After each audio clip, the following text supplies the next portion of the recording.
This is a 2022 Chevy Silverado, the RST package with the 6.2 liter V8. It's all stock right at the moment. We're going to remove the factory rear resonators and the factory muffler. We're going to leave it all stock there. We're going to put a nice single chamber V2 muffler, really wake it up. Customer wants some really good rumble. Let's get a little before and after. Let's see what it sounds like.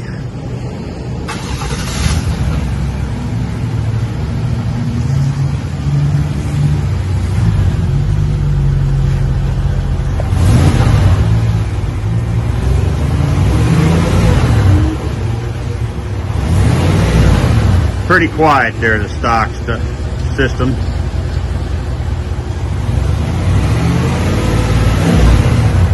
Barely get it up over 80 there at one time. But we're about to change all that.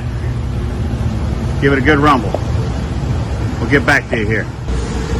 Okay, so we have removed the rear resonators.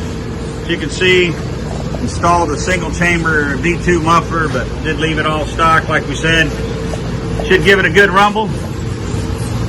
Let's see what it sounds like.